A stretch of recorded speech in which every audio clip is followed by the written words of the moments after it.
Հրաժարվում է հայտնել նրա գտնվելու վայրը եւ այժմ փորձում ենք պարզել նրա գտնվելու վայրը, ասեմ որ դա հանցանք է, երբ որ պետության թողտվությամբ անձը հայտնվում է իրավական պաշտպանությունից դուրս։ Հիմա այսքան ժամանակ է այստեղ ենք, խուզարկություն է իրականացվել եւ խուզարկություն իրականացրած քննիչի հետ սրբազանը դուրս է եկել նրա ուղեկցությամբ, որպեսզի հավանաբար բերվի նախաքննական մարմին, բայց մինչ այս պահը հայտնի չէ նրա գտնվելու վայրը։ Լիտվանիան 6 հոգևորականի են բերման ենթարկել, այս պահին նրանք որևէ կարգավիճակ չունեն, չէ՞ միայն հարցաքննվում են։ Չեն հարցաքննվում, նրանք հայտարարել են, որ ցանկանում են պաշտպանի ներկայությամբ, փաստաբանի ներկայությամբ հարցաքննվել եւ ըստ էության դուրս են եկել մի մասը, բայց ներսում էլի ունենք քահանա, ով դեռ դուրս չի եկել։ Աննա այս պահին չեմ հիշի, բայց ներսում է։ Այո։ Ինչն է եղել հիմքում, հա, այս գործողությունների։ Տեր Արամի հավանաբար հարցազրույց այո, այո, որտեղ նա ասել էր, որ 2021 թվականին մասնակցել է ցույցերի, բայց ոչ իր կամքով, այլ ստիպել են այո, բայց ստույգ տեղեկություն չունենք, բայց հաշվի առնելով, որ հենց Արագածոտնի թեմի քահանաներն են բերման ենթարկվում, կանխատեսելի է, որ հենց այդ պատճառով։ Այսինքն դա ընդհանրապես ենթադրություն է։ Այս պահին մեր ունեցած տեղեկություններ են այդքանը։ Այսինքն քննչական կոմիտեից պաշտոնական գրություն չկա, թե ինչի հիման վրա է։ Գրություն չունենք, ոչ։ Մենք նույնիսկ մուտք ենք արել անհրաժեշտ փաստաթղթերը պաշտպան ներգրավելու խնդրանքով, բայց դեռևս որևէ արձագանք չկա։ Քննչական մարմնի դռները փակ են, փաստաբանները նույնիսկ փորձում են մուտք գործել, հարցեր ունենք առաջադրելու, բայց դռները փակ են։ Քահանաների տներում եւս խուզարկություն է իրականացվել։ Կարծես թե այո։ Նա ով ներսում է համենայն դեպս իր բնականում իրականացվել է։ Ով է ներսում։ Չէ, Տեր Փարենը չէ,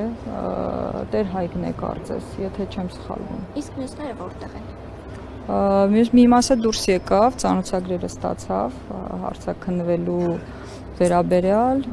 իհարկե փաստաբանի ներկայությամբ նրանք հետագայում կհարցաքննվեն, այս պայդրությամբ ներսում մեր տեղեկություններով մեկ քահանա է, բայց քահանաներն ասում են, որ էլի անձինք կան, որ չկան։ Բացի սրբազանից, այսինքն։ Այո, մի քանի աշխարհիկ աշխատակիցներ են բերման ենթարկվել։ Հիմա այսպես ինչին եք դուք այստեղ սպասում, որ ձեզ ներս թողնեն։ Եվ ներս թողնեն, եւ սպասում ենք պարզելու համար ի վերջո որտեղ է սրբազանը, հասկանանք բերում են այստեղ, թե մենք ինչ որ ճանապարհներով փորձենք պարզել նրա գտնվելու վայրը, բայց այս պահին բոլոր ջանքերն ապարդյուն են, բոլորը հերքում են, ասեմ իպին էլ ենք ահազանգել դեռան արդյունք։ Նա օրենքի խախտում է, երբ մինչև այս պահ դուք չգիտեք թե միանշանակ, ասեմ ձեզ բռնի անհետացում, այդպիսի հանցակազմ կա քրեական օրենսգրքում եւ պետության պատվերով, կարգադրությամբ կամ թողտվությամբ անձը բռնի անհետանում է եւ նրա գտնվելու վայրը հայտնի չի դառնում եւ անձը հայտնվում է իրավական պաշտպանությունից դուրս։ Այս պահին մենք ունենք դասական հենց այդ իրավիճակը, այսինքն ստացվում է, որ սրբազանը այս պահին իրավական պաշտպանությունից դուրս է եւ անգամ իր պաշտպանների հետ հանդիպելու խորհրդակցելու հնարավորությունից զրկված է։ Իսկ ով է քննիչը, ում հետ անհետացել է սրբազանը։ Տեղեկություն չունենք, չեն հայտնում մեզ այդ տվյալը։ Եթե պարզեինք գոնե ով է քննիչը, կփորձեինք քննիչի հետ կապ հաստատել, ասեմ նաև, որ սրբազանի հեռախոսը անհասանելի է, բազմաթիվ զանգեր ենք կատարել, բայց ըստ էության ակնհայտ է, որ պետության ջանքերը ուղղված են նրան, որպեսզի թաքցնի պետությունը նրա գտնվելու վայրը, այս պահին անհայտ է, թե ինչ գործողություններ են նրա հետ իրականացվում, բնականաբար բոլոր գործողությունները ապօրինի են, բայց ես վստահ եմ, որ որոշակի հարկադրանք է կիրառվում, թեկուզ հոգեբանական, այլապես իմաստը ուղղակի այս բռնի անհետացման կբացակայեր։ Իսկ բացի պարոն Սորաբյանից դուք եւս փաստորեն ստանձնել եք պաշտպանությունը։ Տիկին Ֆարմանյանը, պարոն Ռոմանա Հարունյանը, մենք բոլորս այստեղ ենք, որպես իրավաբանական օգնություն ցուցաբերենք։